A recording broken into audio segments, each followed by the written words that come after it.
very happy to be joined by our Madhavan on India Today, who is all set to promote his next film, Rocketry The Nambi Effect. Welcome, firstly, to India Today. Thank you so much. Thank you. Congratulations, Madhavan. I think the kind of uproar and that we saw on social media post the film's premiere in Cannes was unprecedented. I want to know, what was your experience like? My experience at Cannes? Oh, it was nerve-wracking because, when I started this film, it was supposed to be a small film, about a poor man's James Bond. And, I thought I'll do a film about a ISRO scientist who's been caught up in the wrong case, having an affair with a beautiful Maldivian woman.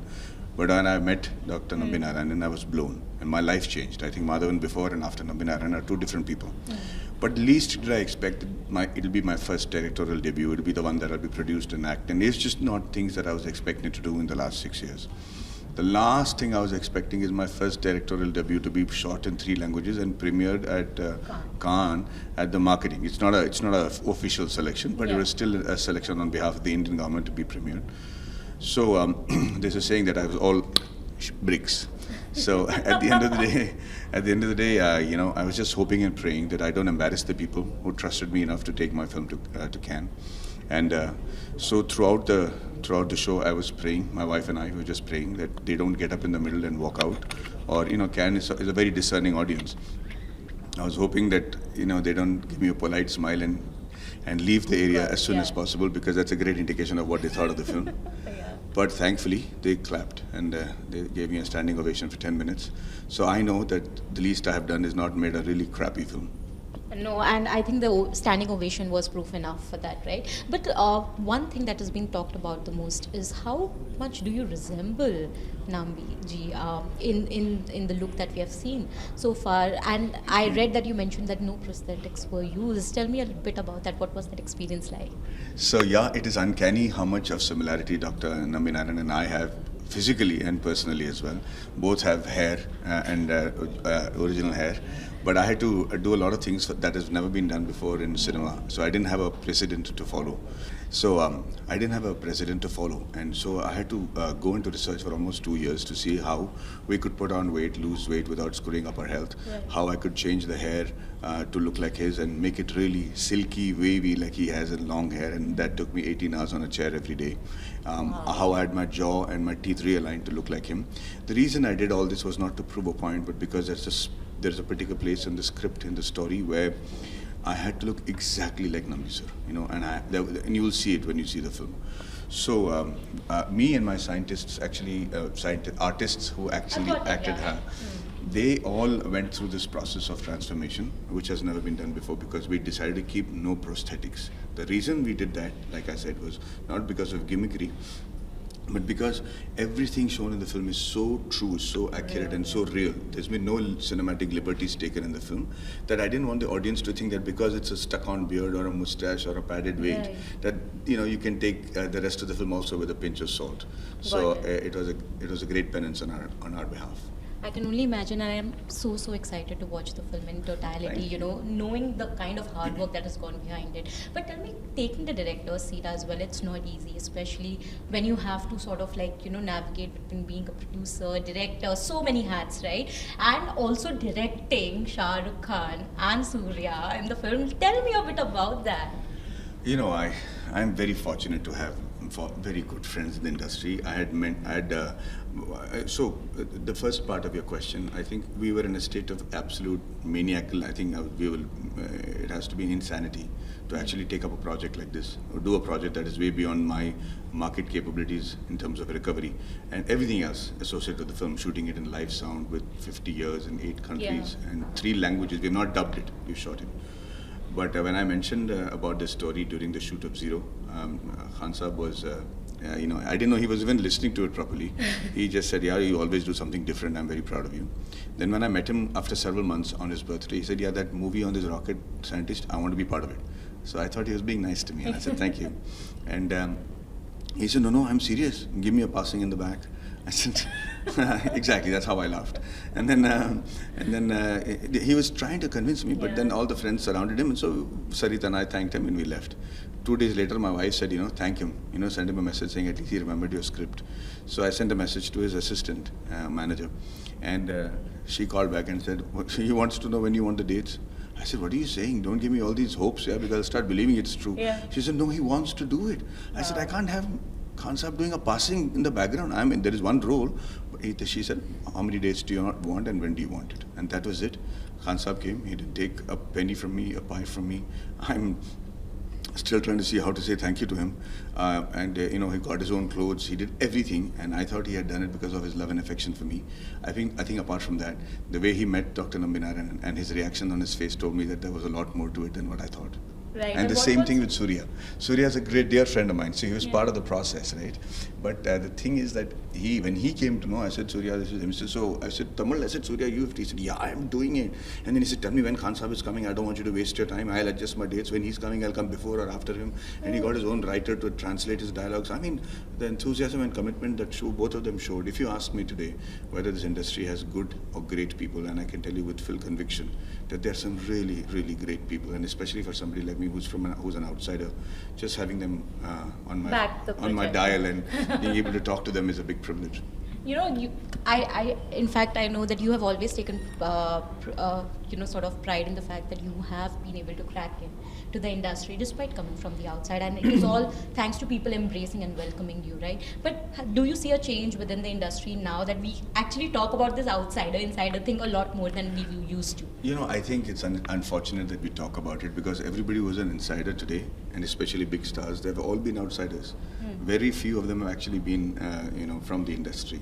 And I think that nobody in their right minds can believe that you can make the audience fall in love with you forcibly. You either have a market, you either have people who admire your acting ability and the kind of subjects you select, or you don't. It doesn't matter which part of the industry you're from. Yes, if you're part of the industry, you get a quicker shot at an opportunity, or maybe you get a little more shots, but nobody can make you fall in love with it. True. And so I'm very grateful that I'm a clear example of being somebody from the industry. I've never been asked to compromise. I've never been asked to do things that I didn't want to do, and yet I'm being embraced. So I can only talk for myself. Yeah. And I also remember once we had spoken, Madhavan, and you had mentioned that there were people who did try to box you in the beginning, especially when you were taking a shift from TV and films and everything, right? But you never let anyone do that. Then talk to me a bit about that. Yeah, I'm glad you're asking me that. When I say they were trying to box me, it was not because they were trying to hold me back. It is because their conditioning was telling me, Maddie, you've been doing so many stuff on TV, you're doing great, but you're so overexposed कि तू कभी इस film नहीं करेगा. Not that they didn't want to give me a film or didn't want me to do a film. Then I said I didn't come here to be an actor in the first place. So I'm doing television, I'm happy, I'm making more money than I thought. But then Mani sir called me. I couldn't have designed or engineered that. Then when Mani sir called me and I started doing films in the South, they said, हाँ तू South hero है, but Hindi film नहीं कर पाएगा because South heroes South में होते हैं, Hindi heroes यहाँ पे होते हैं. Then Vasu ji gave me a break in रहना तेरे दिल में. That film flopped, but despite that the public accepted me, and then I became a Hindi film actor and I did some God's Grace iconic films. Yeah. So it was all people's conditioning that was telling me this is not possible or that is not possible. But I think you just believe in your conviction, and I didn't have to fight with anybody or prove any points to anybody. I just followed my heart, and here I am. Impossible in itself says na thoda cliche hai, but I am possible at the end exactly. of the day, right? Exactly. But I also want to know, like you mentioned this Hindi South, and I've read already the comment that you made that it's unfortunate that people are still sort of talking about it, but do you, and especially when I talk about Rocketry, it was presented as an Indian film at Cannes. It was not a South language or a Hindi language film, right? What do you think can change this entire mindset? Because it is not just the audience, but I also feel it is in the industry that mindset still prevails. Well, you're a very impressive person. It's such a pleasure to talk to somebody like you who's done so much of research and read about all that has happened with this project. I think you're an example that people should follow. Thank you very much for doing that. But the second question I was trying to say is, it is the Indian film industry.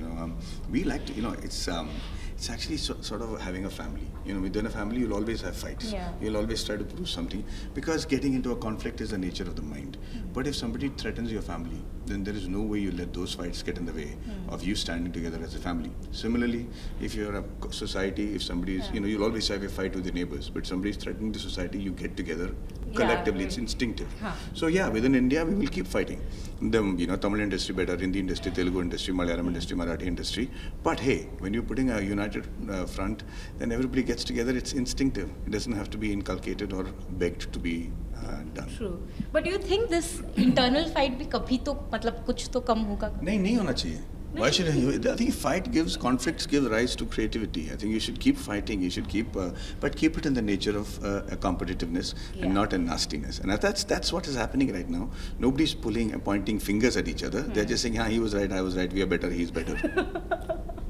But like you mentioned, certain films of yours which back then when जब flop भी हुई हैं, आज today it's considered cult in a lot of ways, especially रहना है तेरे दिल में. So a quick quiz I want to do with you right Oh now. boy. Okay, because अभी थोड़ा सा मतलब थोड़ा fun भी कर लेते हैं. नहीं यार. I want to know if because we speak about the remake so much, I want to know if you had to cast someone in today's generation for the film's remake, who would that be and why? I don't think the film will be made in the sense that it is being made, But at the end of the day, the most important thing is that I don't know who else I will cast. I think But do you have any name in mind? Maybe someone who fits that maybe either Kartik Aaryan or somebody. Okay, and in actresses, do you have any? Alia Bhatt maybe. Oh, lovely. That would be a fun. Yeah. Okay, two more questions. One actress you would love to cast opposite yourself in a film, like your dream co-star. Jennifer Aniston. Oh my God. I can only imagine. I'm manifesting it. Okay, and one advice that you would also, firstly, congratulations, Madhavan. I see the pride that you hold when you speak about your son, his achievements. I mean, it's just crazy. I want to know, is there any advice that you give to him as a father? Because you are a known figure. There are so many eyeballs. So, I try to tell him that there is a difference between success and fame and hard work. So he has to differentiate that right now. He's getting a lot more attention than he deserves, his achievements deserve. So it's important to keep your head down right now and do what you're supposed to do. Lovely. Thank you so much, Madhavan. It was lovely, and all the very best for Rocketry. I know that it will click with the audience the way it clicked with the audience at Cannes as well. Thank you so You're much. very kind. Thank you so much. Thank you so much. And do you want to just give an ending bite as to when people can watch it? Yes, so it's on the 1st of July in theatres near you in all the languages that you want it to be. I hope you get to see it and enjoy it as much as we enjoyed making it.